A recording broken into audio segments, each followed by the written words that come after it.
Hi everyone.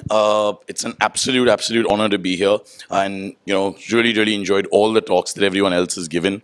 Uh, I do want to disagree with everyone else saying that not much has changed. The toilets are fantastic. I mean, when I was in school, that's not how the potty looked. That's all I'll say. Right? That's not how the potty looked. So yeah, it's just great. It's been the most exciting moment for me so far. Uh, And so I understand this is a new phenomenon that we have 11th and 12th, and we have the IB that started out here. That's great. I did the IB back in 2002, where like not many people knew what it was.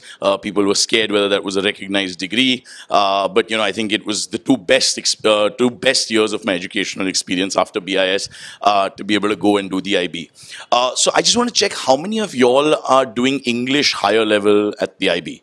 Lovely. That's great to know. Now, who is the best English student amongst you all? No, who wants to take a shot at this, right? I'm going to ask you a question and I want to see how good your English is. All right, so one of you volunteer and tell me who's a good English student. I need a volunteer. All right, come on. Okay, right there, you raised your hand. Okay, it's a very simple question. It's a very simple question. Right? So you can answer it. Woohoo! Let's cheers for your friend right there. I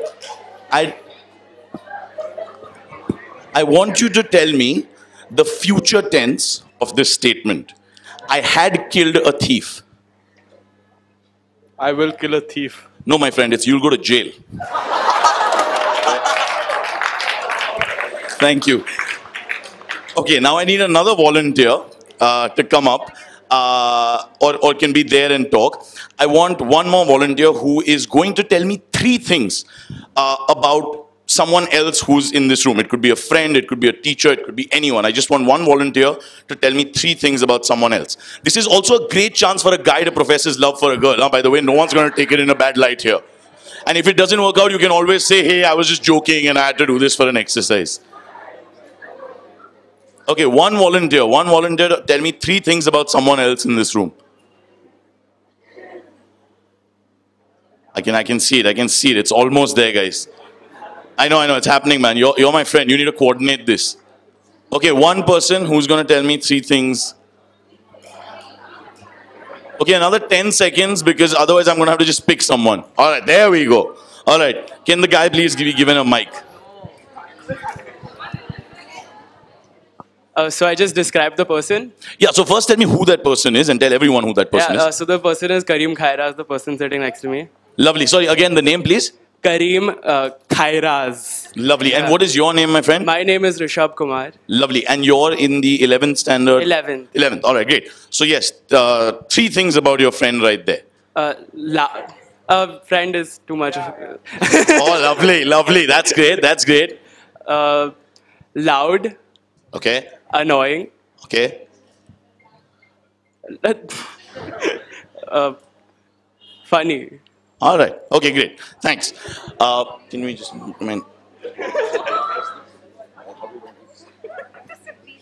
All right, great. So, guys, I think a lot about story is about communication, right? And so, in broad strokes, of course, this is a really vast subject and a really vast kind of scope of field in that sense. But just essentially, if I were to break down story, to me, it's a lot about communication, right? And if we talk about communication, you either push it out as information or you pull it in as a story, right? So something that we just saw, right? These were 3 adjectives that our friend here used to describe his not so good friend or acquaintance in whichever way.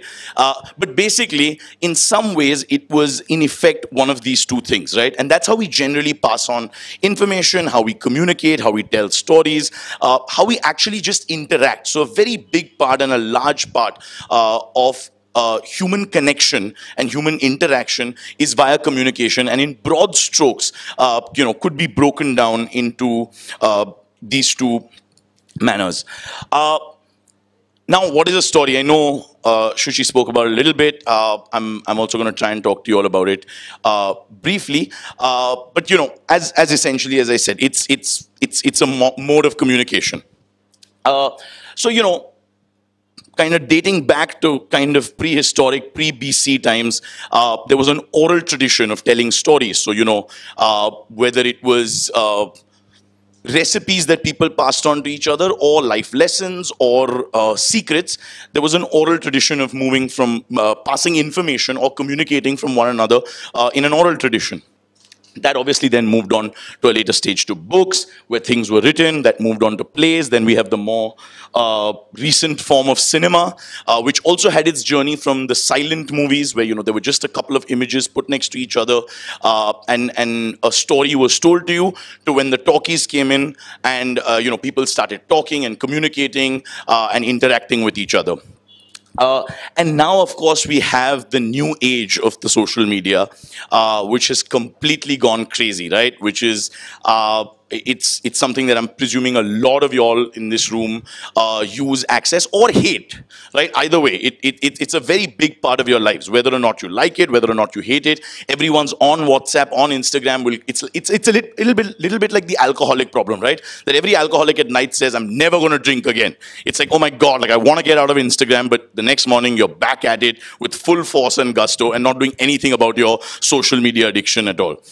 And that has become a very, very important part of communication, and in some ways dangerously so as well.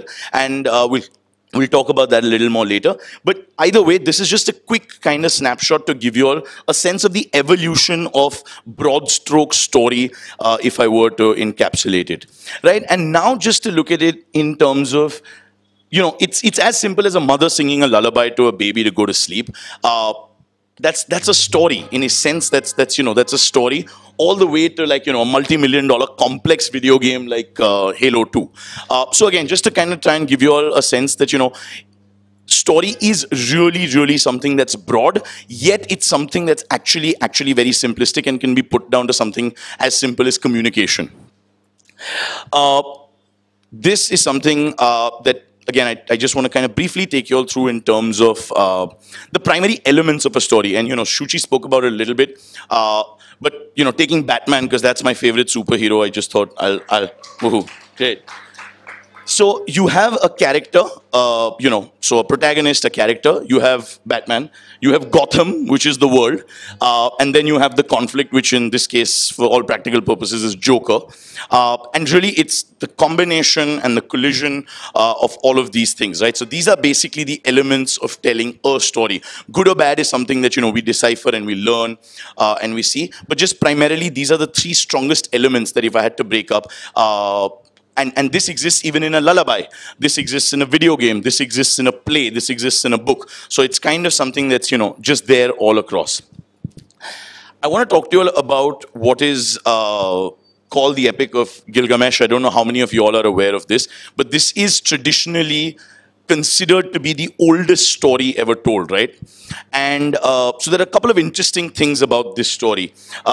One, that it's basically about Gilgamesh, who goes on this quest for immortality when the gods choose to kill one of his best friends, and it's something that was found on 12 stones, 12 pieces of stones back in the caves, and it's 2,500 BC. So, this is something that was a long time ago. It's an entire story told. It has violence. It has a lot of action in it. It has a very strong protagonist. But this is something that was told 2,500 BC. So ages ago. The next story is something that probably a lot more of you all know about, which is the beautiful franchise of Star Wars. Again, similar in the sense that, there's Princess Leia falls in danger. Luke must kind of, go on this quest and this journey to save the galaxy from the deadly Darth Vader. Few interesting facts about this movie. It's an $8 billion franchise globally. Less than 40 theaters agreed to book showings of Star Wars when it was released. So not many people thought that this movie would do anything. And it was one of the first few pieces of content that was shot on an HD digital camera, which today is considered such a common practice and knowledge. But there. Now, the interesting thing is, what if I told you all that they are both essentially the same story, right? A franchise that is as current as Star Wars and the oldest story ever told. Uh, and in this way, they are, right? Because both at the core of it talk about good versus evil. Yeah? At some level, if we look at thematically, that's what really the film is. Secondly, genre, right? They're both action movies. There's an action adventure element to both these stories, and therefore there's a huge amount of similarity. And the conflict that drives the story, that moves the character to go on this journey, on this quest, and moves from point A to point B, is the loss of a loved one. So really, what I'm trying to get at is that uh, there's whilst there are so many stories in the world, and whilst everyone has a unique story and a different story, at the core of it, a lot of stories you will tend to start seeing similarities, a lot of things that are very very similar at various levels, whether it's the plot, whether it's the character, whether it's the theme, amongst even movies that you all see on a regular basis, TV shows that you all see. And in fact, the concept of genre has come in because there are stories that are all from a certain bracket, say the same thing or talk about the same thing. So that's predominantly what I would say is what is a story in a broad sense. Now I want to come on to the more important part of what I want to share with you guys, which is really the power of story, right? Because obviously I'm extremely passionate about this subject, and really what I hope to achieve by the end of this is not to look at story purely as a medium-oriented process, which is what we do today, right? Everything is about a film, it's about a web series, it's about a digital video, it's about that kind of stuff. But in essence, I just want you all to look at it as I started with communication and the bigger ideas and the bigger thoughts of why stories are powerful. And the first thing is change, right? This is by far, according to me, the most important part about stories and why stories are so powerful, because they can really affect change. This is one of my favorites from the film Three Idiots, which is success ka picha excellence ka picha kar, success jhak maar ke daudte hui aayegi, which I think is something that really resonated with me as a content creator coming into do a startup content company in the early 2010s 11s, where I was kind of from a non-film background, but this was a thought that really resonated with me. Three Idiots is one of my favorite films. But most importantly, it changed the way I looked at work, at career, at what I wanted to do with my life. So I think the big one for me is that it's about change. I quickly want to show you all this video about the fact that stories are impactful and how stories can really be powerful. Just have this.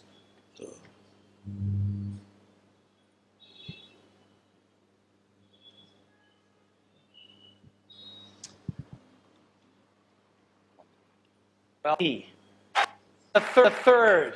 No. The first one. The first one is a widescreen iPod with touch controls.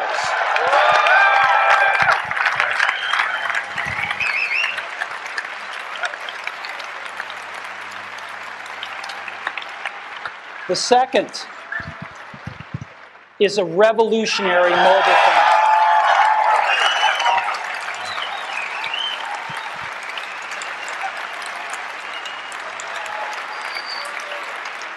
And the third is a breakthrough internet communications device.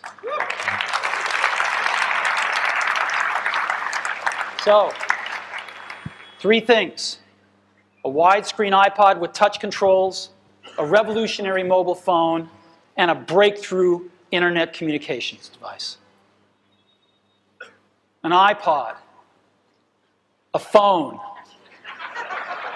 and an internet communicator. An iPod, a phone.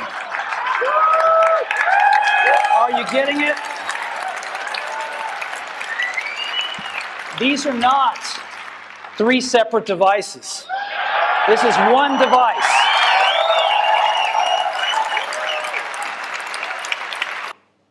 Right, so this is just a video of Steve Jobs launching the first iPhone and trying to basically tell you a story of why this product is so cool and why this is so amazing, taking it as three different products and putting it all as one. Now, this story had a lot of impact, right? This was a great product, sold millions and millions of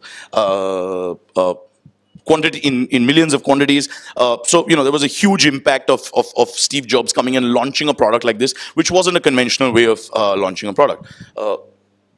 Now, this is also very impactful. Very different, but very, very impactful at the same time. If you all, I don't know how much of you all can see it. This is saying, try not to fart while sitting next to your crush. This is great advice. And so is this, right? Memes, which is now a very, very powerful tool of uh, kind of communicating with people. So back to the same thought of communication. So now that I have to wrap up, I'm just going to talk to you all about the last and probably the most controversial part of what I'm going to say, which is creativity, because that's considered to be such a big part of storytelling and stories and everything. So yeah, my slide is actually said that creativity is overrated, and what I mean by it is not that it's not important and not that it's difficult, but I want to leave you all with the thought that we're always kind of pushed as people to say that, listen, you must know what you want, you must have clarity, you must have focus, you must put a goal and then go crazy about trying to achieve it. The truth is, as a story creator, as a content creator, I've actually found that to be quite regimenting, quite kind of bogging down, and quite actually claustrophobic in that sense. So really, I really like chaos. So I think chaos is a great space to start from when we talk about creativity. And it's great to not know what you want. I think it's the greatest place that you can be at as far as a creator is concerned, or as far as a young person is concerned. Which is something that we don't quite hear often enough about. The second thing is love.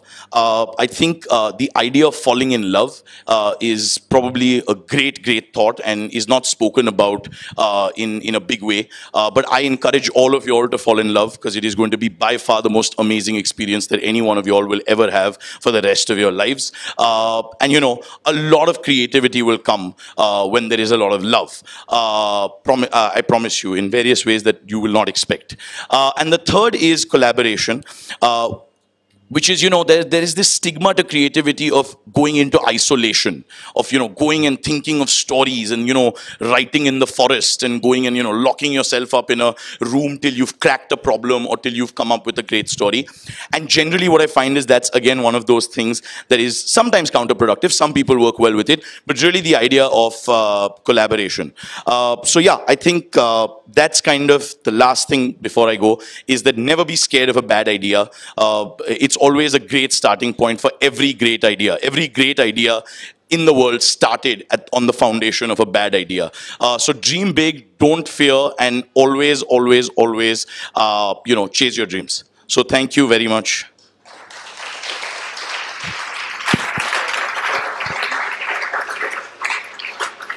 Questions from Amritpal?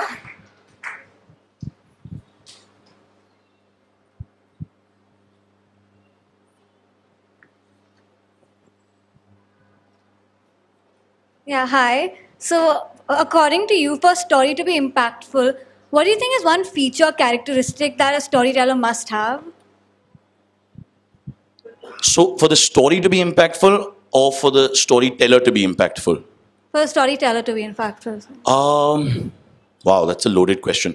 Rather than saying one, I'll probably try and say one or two, but I think a sense of, and that's something that Muzammil spoke about. I think empathy.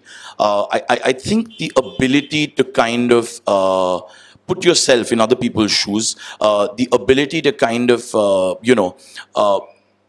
be able to see things from a different perspective and be sensitive to what other people around you want, right? And even if you look at it, right, like everyone today, all the 5 speakers that have come, have in some way or the other come and spoken to you about story, right? Have come and told you some story, whether it's about themselves, whether it's about the experiences they've had, whether it's about a product that they've worked on. And if you see, there are a lot of common elements in that, right? So Muzammil spoke about empathy.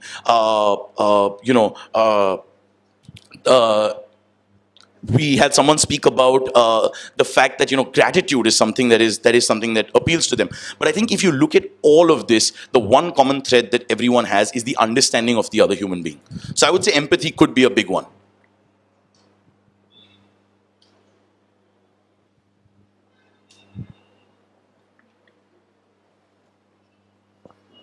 So you were talking about how Epic of Gilgamesh and Star Wars have a lot of similarities. So Yeah. do you think that sometimes it works to play towards certain genres or certain thematic influences? Because a lot of writers try to just go totally away from the formula. But do you think that that's always a correct thing, a good thing to do? So I think that's a complicated question, right? And that's what every content creator at the core of it is constantly trying to get that balance of, that how do you tell the same story differently? How much of the basic ideas of a story that work and that are relatable to an audience, or that excite an audience, do you keep? And then how do you package it and tell it to the same audience in a different manner? So the truth really is, I think that it is always a question of balance. Because as I said, right, there are certain basic story elements that we all use, and that we all have to keep while telling a story. Whether it's structure, whether it's the fact that, there should be an act 1 of a setup, there should be an act 2 of conflict, and there should be an act 3 of resolution. Whether we adhere to structure or not, there is an element of that in every story. So I think it's a very, very fine balance of trying to find and say the same piece of content in a different manner.